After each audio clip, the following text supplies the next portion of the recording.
आजकल के लड़के लड़कियां शादी के पहले एक साथ रहते हैं। शादी के पहले इनका इलू इलू चालू हो जाता है और ये शादी के पहले ही संबंध बना लेते हैं और शादी के बाद, शादी के पहले ही संबंध बनाते हैं। और सुनो, शादी के पहले लड़का एक से, फिर दूसरे से, लड़की भी एक से, फिर दूसरे से, ऐसे जब आप 17 जगह संबंध बनाओगी या बनाओगे, तो जब आपका 17 जगह मन भटक चुका है तो विवाह तो एक से होगा। तो फिर विवाह एक से होगा तो एक में तुम टिक ही ना पाओगे। आज तलाक की सारी जड़ क्या है कि लड़की पहले से फ्रैंकली 10 लड़कों के संग रह चुकी है, लड़के बहुत सारी लड़कियों के संग रह चुके हैं, तो अब एक के साथ जी नहीं लग रहा है तो तलाक तो होना ही था। पहले तो ले दे के एक ही पत्नी होती थी, पत्नी ही देवी होती थी, वही सब कुछ होती थी, पति भगवान होता था। पति क्या होता था? बोलो मेरी मां। अब जो लड़कियां 17 पुरुषों के संग रह चुकी हैं पहले लिव-इन में, वो अपने पति को भगवान मानेंगी? हाँ, काय का भगवान, तू तेरे जैसे तो बहुत पहले ही आए। ले तलाक, दूसरा आएगा, दूसरा जिंदाबाद। सब चरित्र बिगड़ गया। लिव-इन के नाम पर हमारे देश में चरित्रहीनता फैल गई। लड़की को आपने भेजा था पढ़ने, लड़कों को भेजा था पढ़ने, वो पढ़े कम, वैश्या बन गए।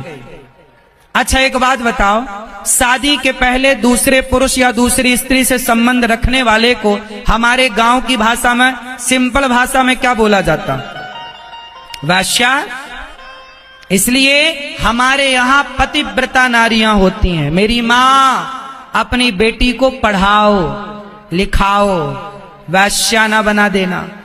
ये लिव-इन एक प्रकार का जो आज का कल्चर है, इसे लिव-इन कह जरूर रहे हैं, लेकिन लिव-इन ना कहो, इसे शुद्ध में वैश्यालय कहो। हिंदी भाषा, ये लिव-इन नहीं है साहब, इसे तो छुपाने के लिए, नाम छुपाने के लिए आपने लिव-इन नाम दे दिया इंग्लिश में। ये शुद्ध में एक वैश्यालय है,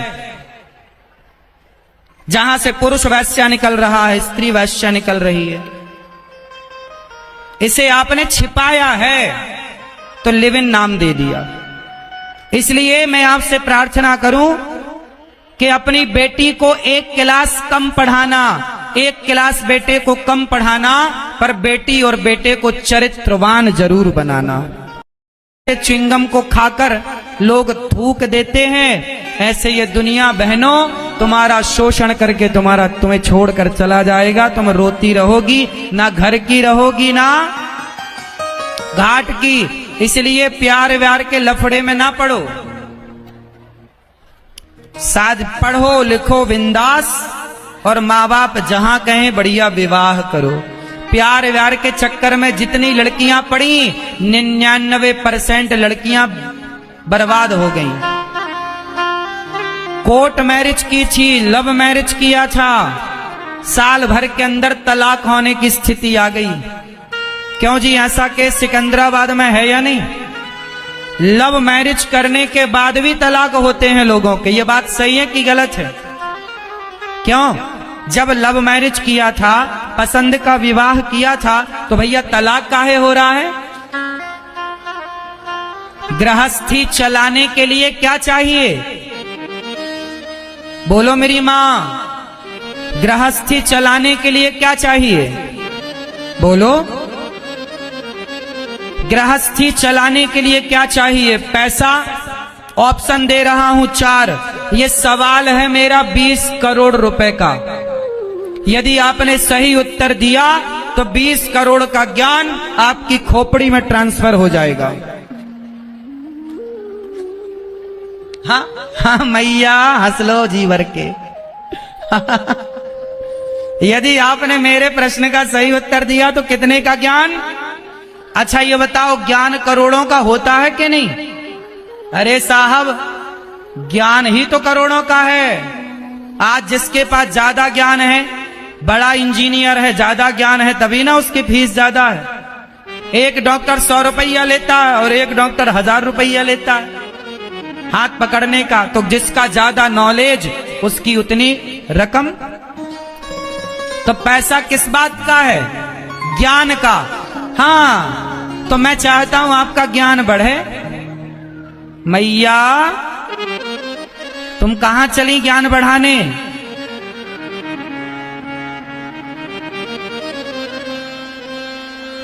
सुनो, एक बात बताओ, गृहस्थी चलाने के लिए क्या चाहिए? प्रश्न है 20 करोड़ का, ऑप्शन है 4। सब लोग बताना, पहले आप लोगों से पूछूंगा फिर यहां से। गृहस्थी चलाने के लिए क्या चाहिए? पैसा, प्रेम, सहनशीलता या समझदारी? गृहस्थी चलाने के लिए क्या होना चाहिए? पैसा, प्यार, सहनशीलता या समझदारी? क्या होना चाहिए? समझदारी कह रही है ये बहन, आप सहनशीलता, और आप भैया हैं? चारों। वाह, आप भैया क्या होना चाहिए? ये भैया बताएंगे हमारे। आप बताओ। हाँ, सहनशीलता। आप बताओ। समझदारी। आप बताओ। समझदारी। आप बताओ। समझदारी। मैया क्या बोलती तू? हैं? सहनशीलता। चारों कह रही हो मैया तुम्हें खिचड़ी बनाने की आदत ज्यादा है ना? चारों खिचड़ी बनाएंगे महाराज जी। गृहस्थी चलाने के लिए क्या चाहिए? पैसा। पैसा समय के साथ मेहनत करोगे आएगा, पैसा आएगा। प्रेम। प्रेम समय के साथ रहते रहते पति पत्नी का प्रेम होता है, समय के साथ प्रेम हो जाएगा, कहीं नहीं जाएगा। आप कुत्ता पालो तो धीरे धीरे कुत्ते से भी प्रेम हो जाता है, लगाव हो जाता है, घर में रहते रहते हो जाएगा। तो पैसा प्रेम कोई मायने नहीं। चौथा है समझदारी। तो समझदारी समय के साथ आएगी। सुनो, समझदारी कब आती है? जितनी उम्र बढ़ती चलेगी, कई बार लोगों की उम्र बढ़ती है तो भी नहीं आती, लेकिन समझदारी समय के साथ आती है। जब लड़की होती है तो उसकी समझ अलग होती है, वही लड़की जब माँ बन जाती है तो उसकी समझदारी बढ़ जाती है। हाँ या ना? तो समझदारी समय, जब आप माँ बनी ना एक बच्चे की, तब आपकी समझदारी कुछ और थी, लेकिन जब आप 2 बच्चों की माँ बन जाती हो तो आपकी समझदारी और बढ़ जाती है। हाँ या ना? तजुर्बा, कहते हैं ना, जस जस भीगे कामली तस तस भारी होए। कंबल जितना गीला करो उतना वजन बढ़ता है। जैसी आयु बढ़ती है, हम समाज में रहते हैं, वैसे वैसे हमारी समझदारी, तो समझदारी समय के साथ बढ़ेगी। रिश्ता चलाना हो, रिश्ता निभाना हो, तो तीसरे नंबर में जो हमने कहा, सहनशीलता। यदि आपके अंदर सहनशीलता है तो आपके रिश्ते दौड़ेंगे, खूब बिंदास चलेंगे। तो रिश्तों को बेहतर चलाने के लिए क्या चाहिए? पति कुछ कह दे तो सह लो, पत्नी कुछ कह दे तो सह लो। अरे जब सहोगे तो रहोगे, सहोगे ही नहीं तो रहोगे कैसे? और रहोगे नहीं तो प्यार कैसे होगा? रहोगे ही नहीं तो समझदारी कैसे आएगी? तो रहने के लिए जो चाहिए वो सबसे महत्वपूर्ण है, वो है सास की 2 बात सह लो। अरे पत्थर भी जब चोट छेनी और हथौड़ों की सहता है, तब ना वो पत्थर मूर्ति बनता है, तब ना वो पत्थर मंदिर में भगवान बन के बैठता और हम लोग पूजा करते हैं। यदि छेनी की चोट से यदि पत्थर टूट जाता तो भगवान कैसे बनता? जो पत्थर चोट खाकर टूट गया वो कंकड़ बन गया, और जो पत्थर चोट सह गया वो शंकर बन गया। तो सहता है पत्थर तो पूजता है समाज में। तो बिना सहे पत्थर की पूजा नहीं होती, बिना सहे पत्थर का सम्मान नहीं होता, तो बिना सहे आपका और हमारा सम्मान कैसे होगा? इसलिए थोड़ी सहनशीलता हो। आज रिश्ते क्यों नहीं चल रहे? क्योंकि आज लड़की सहती नहीं। मैं तेरी क्यों सुनूं, मैं तेरी क्यों सहूं? जब नहीं सहते तो तलाक के केस ज्यादा हैं। क्यों जी? आज तलाक आम बात सी हो रही है ना। शादी हुई, एक घटना मैं आपको बताऊं, अभी आज ही मेरे सूचना आई अखबार की, एक खबर मुझे कर्नाटक में अखबार में एक खबर छपी, कर्नाटक क्षेत्र की ये घटना है, अखबार में आई। मैं आपको सावधान करने के लिए ये सारी घटनाएं बता रहा हूं, सावधान हो जाओ। सुनो, अखबार में एक घटना आई कि एक लड़की थी, उसके एक लड़की थी, उसके 7 विवाह हुए। कितने विवाह हुए? 7 विवाह हुए। अच्छा, उस लड़की ने 7 विवाह किए क्यों? उसने 7 विवाह इसलिए कर लिए क्योंकि उसे लगा कि काम धाम करेंगे तो पैसा मेहनत से आएगा, लेकिन विवाह करेंगे तो विवाह करके तुरंत केस लगा देंगे तो तलाक मिल जाएगा। तलाक में कुछ रकम मिलती है, तलाक में कुछ हिस्सा मिलता है, तो वो महिला सबसे शादी करती और दूसरे दिन तलाक का केस डाल देती, तो तलाक में कुछ ना कुछ उसे मिलता।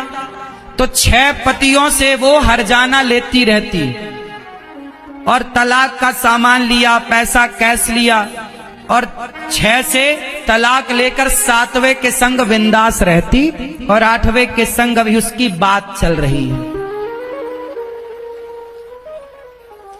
आपको सावधान कर दूं कि आजकल कुछ लड़कियां, सबसे बढ़िया बिजनेस क्या है? शादी करो, तलाक ले लो, सबसे बढ़िया बिजनेस है या नहीं? आजकल इसे भी बिजनेस के तरह से किया जा रहा है, हाँ या ना? फिर इसलिए कहता हूं, ये प्यार व्यार के लफड़े में ना पड़ना, पानी पियो छान के और विवाह करो जान के, वरना कोई लड़की पैसे वाला देखकर तुम्हें फंसाएगी और फिर बाद में दूसरे दिन तलाक का केस ठोक करके कहेगी अब दो, छुटकारा पाना है तो हमें 20 लाख दो। यदि तुमने 10-20 लाख दे भी दिया तो उसका तो साल में यदि एक आध को फंसाया तो 20 लाख रुपया साल कहीं नहीं गया। क्यों मेरी माँ? साल का 20 लाख बहुत है उसके लिए। कोई रंग लगे ना फिटकरी, हर लगे ना फिटकरी और रंग चोखा। तो आजकल ये बिजनेस है, इसलिए शादी ब्याह करने के पहले खूब पड़ताल करनी चाहिए, जल्दबाजी में कभी विवाह नहीं करना चाहिए।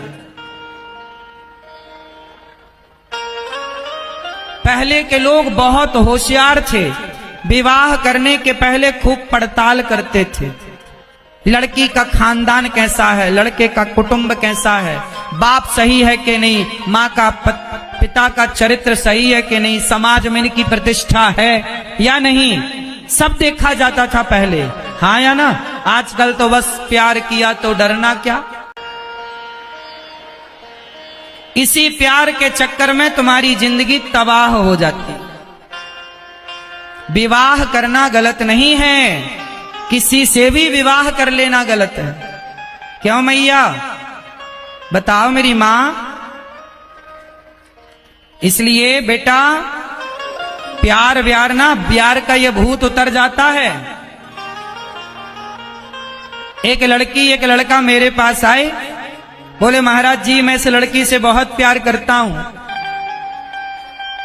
मैंने कहा लड़की से प्यार करता है, मेरे से क्यों कह रहा है? बोले महाराज जी मैं इस लड़की से विवाह करना चाहता हूं। मैंने कहा भैया कर ले, मेरे से क्यों बता रहा है? बोले महाराज जी मेरी माँ तैयार नहीं है, कुछ करो ना कि माँ तैयार हो जाए। मैंने कहा भैया जब माँ तैयार नहीं है ना तो ब्याह ना कर। नहीं महाराज जी मैं विवाह करूंगा, इसी लड़की से करूंगा। मैंने कहा फिर तेरी माँ का क्या होगा? बोले मैं माँ को छोड़ दूंगा। मैंने उस लड़की की तरफ देखा और कहा बहन सुन रही है ना, जो लड़का जन्म देने वाली माँ जिसने मालिश किया, तेल लगाया, तेरा मलमूत्र धोया, जब तू अपनी माँ का ना हो सका, जब तू माँ को छोड़ सकता है, तो बहन जो अपनी माँ का ना हो सका वो तेरा क्या होगा? सोच रही है? ऐसे धोखेबाज से आप ब्याह क्यों करती हो? जन्म देने वाली माँ क्या नहीं करती अपनी औलाद के लिए, क्या नहीं करती अपनी संतान के लिए। और जो संतान अपने माँ बाप की सगी ना हो पाई वो भला किसकी होगी। इसलिए ये विवाह इत्यादि बहुत समझदारी से करना चाहिए, कहीं भी नहीं फंसना चाहिए। आजकल लोगों ने धंधा बना रखा है, हाँ या ना? बात सही है कि गलत है? कितने लोग मेरी बात से सहमत हैं कि बहुत समझदारी से विवाह करने के पहले पड़ताल करनी चाहिए, जांच पड़ताल खूब करनी चाहिए। सही है? जल्दबाजी में विवाह ना कर दो और प्यार हो गया। आजकल तो लड़कियां चाहती हैं कि आप उनको देखो, आप उनसे प्यार करो। कुछ लड़के चाहते हैं, कुछ का जिनका धंधा है वो तो चाहती हैं कि आप उनसे प्यार करो। इसलिए इस प्यार व्यार के लफड़े में ना पड़ना, ठीक है? आजकल लव जिहाद चल रहा है। लड़कियों से कुछ दूसरे मजहब पंथ के लड़के हिंदुओं का नाम रखकर हिंदुओं की बेटियों से प्यार मोहब्बत का जाल फेंक कर शादी कर लेते हैं और विदेशों में जाके तुम्हें 2 लाख 5 लाख 10 लाख में बेच देते हैं। तुम बेच दी जाओगी तो वहीं रहोगी सारी जिंदगी, तुम्हारा शरीर का शोषण होगा। इसलिए हर गलत काम से बचना है तो बहुत जिम्मेदार बनो।